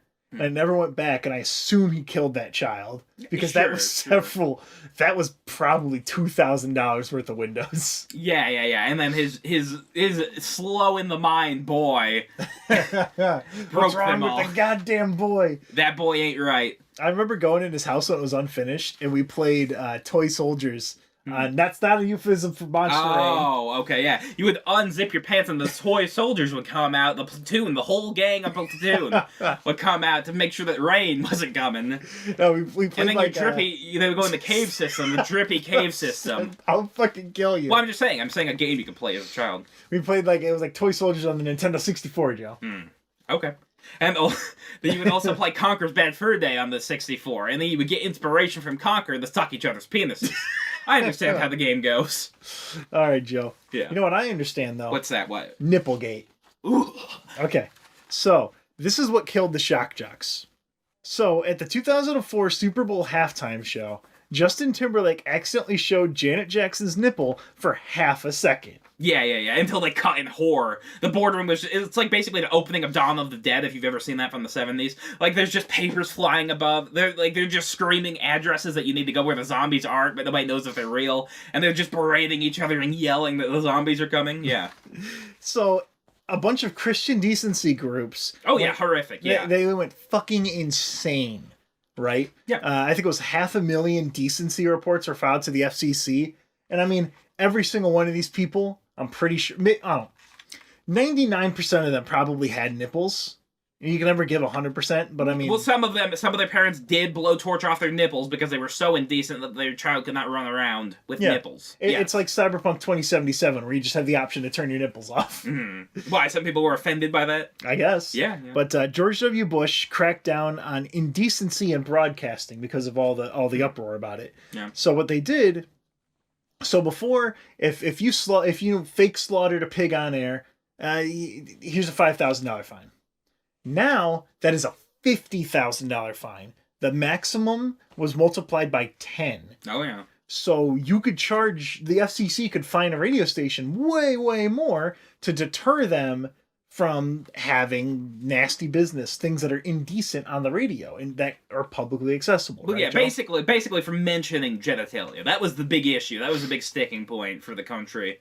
Is that people have genitalia and you shouldn't mention. You should never don't even think about them. Don't touch them. Don't your ever sinny stick. Yeah, do your not sin. look at your sinny stick. Keep your sin hidden, even though we're in an audio format and there's nothing, whatever. Oh yeah. So these stations, they're like, we could take a 5K hit as long as these yuck-em-ups are bringing in enough money, but the chance to go fucking bankrupt because the person on air said the word penis is no, that's not going to work. So pretty much every single Shock Jock had, they either ended their show, they had to kowtow to FCC, which meant they had to get a lot more PC, which is the opposite of what people wanted from these Shock Jock shows.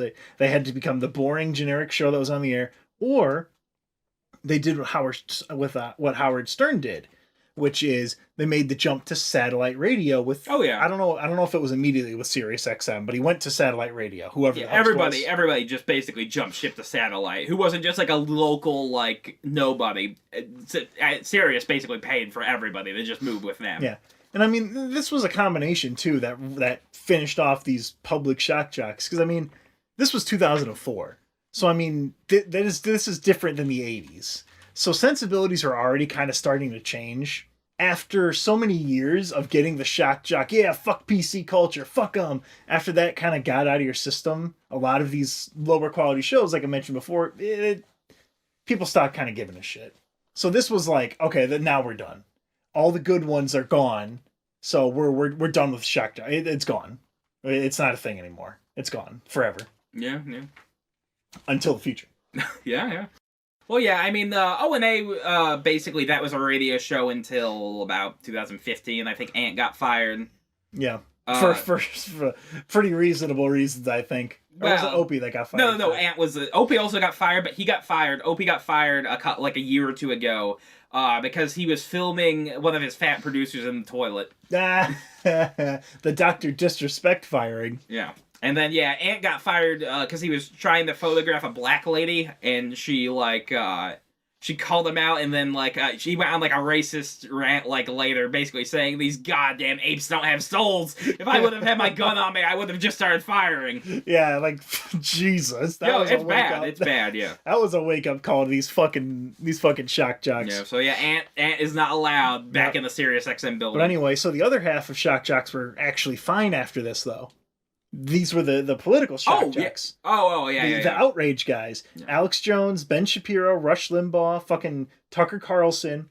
These angry white people with red faces and a really tight bow tie. Beat red, and they also beat their children. Yeah, shouting about fucking Pizzagate and how the liberals are forcing me to wear a sissy hypno mask. These dudes were fine. They survived this and they're still on the air because they're not... You can say anything you want on the radio. As long as it's not gross, I guess. I don't know, whatever the line is. You can talk it's about the genitals. You can literally say that the U.S. government is going to Holocaust its own people and face no repercussions. But if you say freedom of speech, if you say cunt, you will immediately get fired. Yeah. So I mean, these DJs, both political and comedy, they were rebels against the oppressive PC culture. I get it. It's the same shit now. Well, yeah, they won. Yeah, is the issue. This is why, right now, the most one-to-one equivalent would be fucking Cumtown. Oh, yeah. There's a reason they make $50,000 a month. Oh, yeah, they're millionaires. Because they say that they have gay sex with their dad. Yeah. And they make it in the song lyrics. It's the same shit now where all of these... These old political Shock Jocks, they're all weird old men now. You don't really have the income. They're not publicly advertised. And they're not hip. They're not with it. They're not modern. They're not talking about all the shit that Cumtown does. Cumtown's on it. Oh, yeah. Well, they're three New York hipsters in their 30s. Yeah. they hit all the same things that these Shock Jocks did originally. People that feel ostracized, that feel that they're not being heard, that they're not the normal anymore. Whether that's true or not, I'm not going to comment on any of that kind of shit, because then we'll be turning into a political podcast. I don't want to deal with canceled. But, I mean, these same people that... The reason Cumtown makes $50,000 a month is the same reason that Donald Trump became president. Donald Trump is a Shock Jock president because he appeals to the same sensibilities of, I am against PC culture, I'm against woke culture, I feel that I'm not being heard, I feel my point of view has been marginalized. This guy is willing to play the Bobo up and down game. No, that's his first day in office. He hired a retarded man to be his Secretary of State, and then he got his penis hard and soft whenever he mentioned the Mets. I made Joe skip over this, but there's the Bobo up and down game where they talked about women, and then his penis would shoot up. His 3.1 penis would shoot up, and then they would talk about the Mets, and it would go down instantly. Yeah. Yes. He had 47 operations on his penis. So that's the kind of thing, People felt that Trump, whether this is true or not, I mean, he's a businessman, whatever. I'm not getting into it. They felt that he was more genuine than the other candidates because, just like these fucking Shock Jock shows, he says these things without, quote unquote, without a filter. And he's a mouthpiece for people that are against whatever this is, right? So I watched a few greatest hits compilations when I was researching this episode, right, Joe? Sure. They were funny. I watched the best of O&A, the best of Ron and Fez, all these kind of things. I'm a big fan still of Ron and Fez. I think Ron Bennington is one of the funniest people on radio. Now, unfortunately, Ron and Fez collapsed a couple years ago. Fez Whatley had a major mental breakdown on air over years. I mean, basically, he was a silent radio host. I mean, it's a conundrum, yeah. You showed me one of the videos where they were just fucking fed up with each other. Oh, yeah. And I think it was Ron was just quiet. Just fucking dead silent. And Fez made a joke about, what was it, cinnamon or something? Where it's the... Oh, yeah. The blueberry is a standalone fruit. it needs other fruit to be a log. It's not like the cucumber. And yeah, he was just like letting Fez basically stumble for half a minute because he was deciding to do, okay, well, I mean, Fez doesn't talk whenever I speak, so let's give him a taste of his own medicine. Yeah. It's Rotted Fez is pretty interesting as a long form entertainment. Oh, absolutely. Because, and I'll get to it here in a little bit, but I mean, these greatest hit compilation things, they were funny, but they weren't like, over 10 years of radio, I was going into these expecting some fucking gut busters, some knee slammers. I wanted to shatter my kneecaps and damage my internal organs. But I didn't. Like, they were funny. But what is it that makes four guys betting on whether their boss is going to take a photo down the hall to get it signed or throw it in the trash best of ever compilation stuff, right? Well, I mean, it's like a soap opera. It's like watching a soap opera for 10 years. Yeah. You ever go through a long-form TV show, book? Me? No, never. Anime? Yes, you did. Fucking Opie and Anthony. Well, yeah. Ron and Fez. A long-form piece of media, you get home from work, you watch a few episodes each day, you spend a lot of time with these characters, it's just a normal human thing, you start to form like a bond with them, right?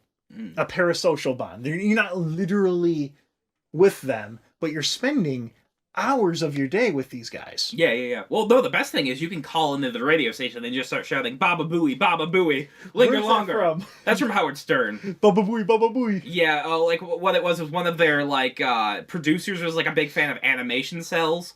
He was buying them, and then he accidentally called one of the characters Baba Booey, which doesn't exist. So that just became his new nickname. That's where it came from. But I mean, it happened. These bonds form pretty easily with well-written characters, like the cast of Evangelion. No, yeah. Neon Genesis Evangelion. Yeah. That was only 24 episodes, but the character's well-written enough that I'm like, I'm invested. Right? Oh, absolutely, yeah. I mean, it's because like, that's why people love Eva, is because it's just like watching yourself in the mirror, and you're broken. Like, even... Now you're gonna let me finish this one joke, because I can already see the face you're gonna be making. Like even shows that don't have characters that are super super deep, like when I watched Kamen Rider O's, a game, a TV show. Stop looking at me, Joe. Should I look over at your calendar? Or? Yeah, look at the calendar. It's September. You haven't changed that for 3 months. I don't need to. I'm a podcaster. Time is meaningless. Kamen Rider O's, the show for 6-year-olds in Japan. Fucking Homestuck. I read that for 11 years. The characters in that are a mess. But I watch 2 to 4 episodes every night. I read, an hour of Homestuck every day. And I became invested in them. It didn't matter if they were really well-made characters. I spent so much time with these dudes that I'm like, I'm there with you, When the series is over, I'm like, man. That was satisfying. I was glad that this happened to this character, The Britney Spears or whoever it was autograph isn't a best of because it's funny. It's a best of because it was the culmination of a naturally forming storyline, which is what makes these shows so interesting and enjoyable to listen to, because you're there. It's a very personal thing. And this is something I feel about podcasts in general. They're very personal. Audio is a personal format because it is right in your fucking ear. It's like ASMR, but not. It doesn't make your pee-pee feel... It's like gay, yeah. It's like gay. It doesn't make your pee-pee feel weird. I get neck tinglies, and I love it. These hosts, being themselves, sharing their thoughts and opinions, makes stories it feels real. Even if it's not in some cases. Sometimes people embellish, sometimes people do things, but you're with these dudes. You feel their raw opinions, the way that they're speaking, and that is damn near impossible to capture in like a scripted, focus tested environment. It's impossible to do unless you're fucking Lord of the Rings, unless you're fucking J.R. Tolkien. 10-hour epic. Yeah. So Shock Jocks, these dudes are the predecessors to podcasts, right? Open, genuine talk about any and all topics the hosts feel like covering. Look at this podcast and look at a checklist of what a Shock Jock show is. You got 1 to 3 main hosts. You got a revolving door of wacky side characters. Any topic at all can be covered. It doesn't matter. They're not you're not beholden to the FCC regulations at all. No one's saying you can't talk about that. You might feel that this thing's important, but I don't want you to talk about it. There's none of that shit.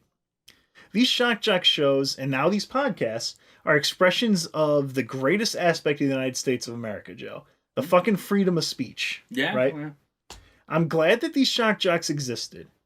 Would I listen to them now? Probably Well, not. I still do listen to one of them now. Oh, which one? I'm still a big fan of Ron and Fez.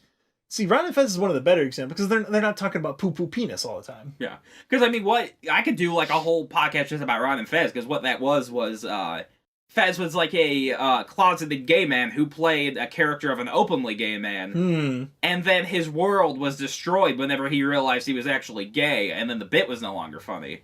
So he could no longer really talk on the radio, which basically exacerbated, over a period of years, just his own mental health collapsing, ending among himself, and him crying on the air and not speaking on the air. Whole giant thing that lasted for years, because Ron basically considered him a brother, so he wouldn't throw him off the show. But then Fez wouldn't talk on the show, so you had to make Fez's mental illness the show. Because what the fuck else can you get him to talk about? Yeah. Yeah. Like, with these shows, would I listen to them now? No. Like, Amos and Andy wasn't cool for its time.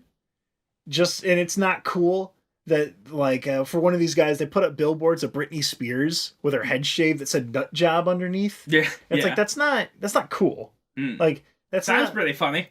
It's not. It's not cool to go on racist rants calling black people gorillas and try to backpedal it as, oh no, that was free speech. Like, that's not cool.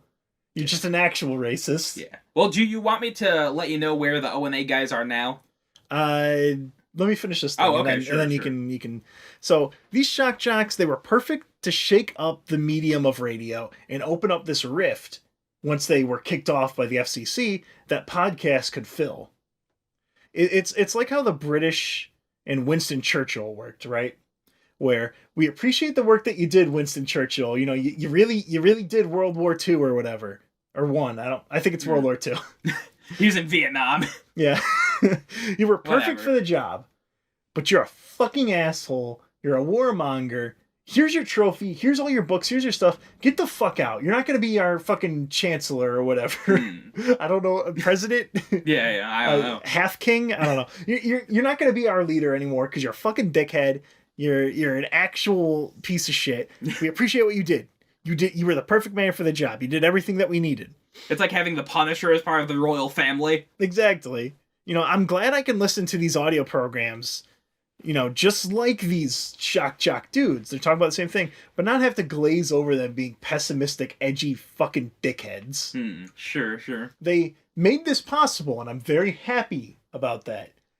Boy, I would not listen to Opie and Anthony talk about fucking abusing homeless people and shit. It's not cool. It's not funny. It's not epic. It's not epic. I'm not doing a fucking Fortnite dance over it. Oh, okay. So go ahead and give me your last thoughts here, Joe, and we'll wrap up the show. Well, I'll tell you where these people ended up. Howard Stern is now a judge on America's Got Talent.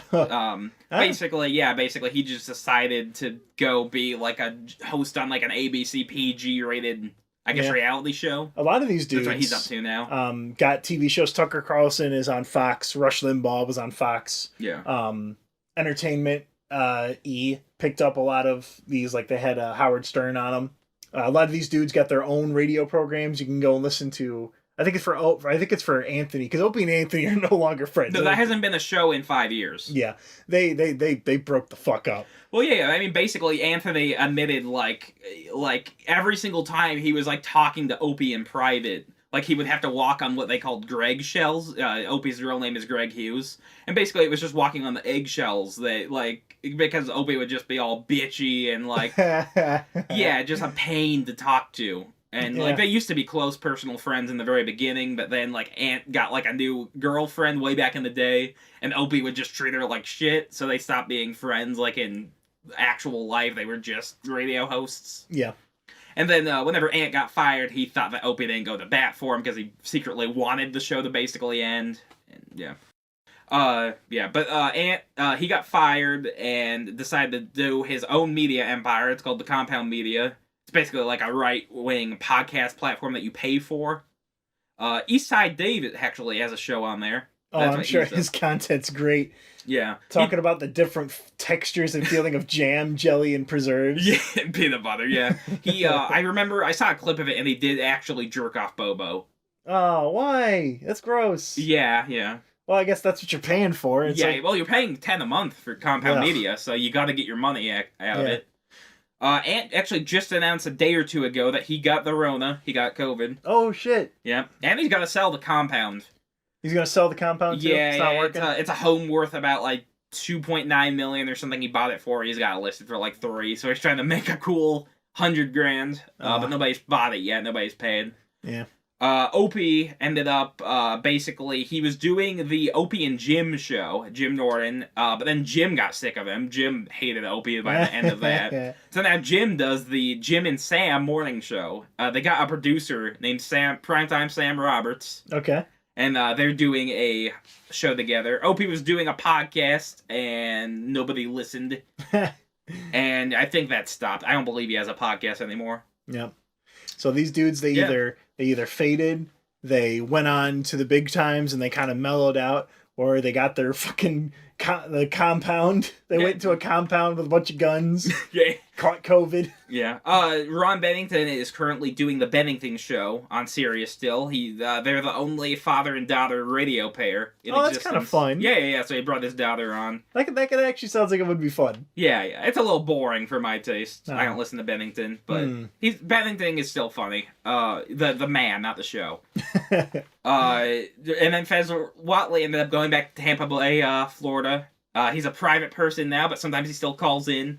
And he has had, I think, 7 or 8 heart attacks and, like, 4 stents put in his heart. Holy shit. Yeah, he had a horrific heart. Yeah, which is part of why he melted down, because he discovered his own mortality. Oh, fuck. I'm still waiting for you to find out, Joe. No, I am going to live forever. I'm going to transfer my brain into a computer. And I'm gonna get to play Isaac until the end of time, until the sun explodes. So what you're saying, Joe, is that you're gonna get jacked. I know, the Jackbox Party Pack. No, that was the name of the podcast. Jacked is the one that I was shilling. Okay. Yeah, no, I am gonna get jacked. I'm gonna put it into my iTunes podcast feed. I'm gonna subscribe. I'm gonna give them the heart. I'm gonna review them. I'm gonna rate them. Yeah, you can go to getjacked.com or check the description here, and I'll have a link to where you can find Jacked, the podcast. Oh, okay. Well, I was going to say, I mean, the thing I like about cyberpunk is the human body is disgusting, so if we could replace that with machinery, I mean, that would be the optimum thing to do. Yeah. So you can find the show on YouTube, iTunes, Google Podcast, Spotify. You can find the show here, let me tell you about, on Twitter. Yeah. There's a Discord in the description, a Patreon in the description. This one was kind of a chunky episode. I was worried that it would be kind of all over the place, but for the topic it's about, the Shock Jocks, it really is. Shock Jocks are a long form entertainment format. I think it's like watching wrestling. I mean, you're basically watching a bunch of like burly fat men do theatrics at each other and scream and yell about how I'm gonna break your neck and all kinds of different things. And they put chicken blood all over the stage and just rub it on the stage hand and all that kind of stuff. Yeah. So, thanks for listening in. It's a chunky episode. I hope you guys enjoyed it. No, I was going to say, if you want to listen to a modern-day Shock Jock, I'm over at Malevolent Movies Podcast. But we review all these, like, really shitty indie horror films. Oh, they're not all shit. Well, in your eyes, yes, they are all shitty. Well, you voted benevolent on, like, 1. I was the biggest bastard of this Halloween spooktacular we did. 5 horror films. The Hunt for Bad October. It was very fun. October, yeah. I'm also on The Man with No Brain, where basically Ryan Matthew Ziegler and I kind of delve into my mind to find out what makes me, me. Yep. I really enjoy The Man with No Brain. It's a fun podcast. The Joe Buck Shush Hour, not very good. On the other hand, you don't like it? No, it's just noise. I went in there expecting an actual podcast, and Joe tricked me. Well, yeah, with the Shush Hour, it's an anti-podcast. It is basically, I've decided, the podcast as a format is hell, and I'm going to get. It's almost like the Eric Andre show. Okay. Yes. Yeah. You know, he's successful, and his show's funny though. Well, I'm funny, and I'm not successful, so that everybody has different things. Yeah. All right. Thanks for listening, everyone. I enjoy your company. I hope you enjoyed our company. Oh yeah. Form a parasocial bond. Join the Let Me Tell You About Army. And when I inevitably get called in, whip them out Wednesdays. Whip them out Wednesdays, and the podcast used to go up on a schedule. Oh yeah. You guys are my army when I go into court for messing with peanut butter. You guys are gonna have my back. Yeah. It's gonna be great. So thank you. We've got like a new bit. We're gonna open up all the containers of food at the local Kroger's and just start smearing them on the walls, and then watch as like the minimum wage workers have to clean it up, film it, and laugh. And then we laugh and do zany morning zoo. Wooga wooga. Yeah. All right. Goodbye, everyone. Yeah. See you around.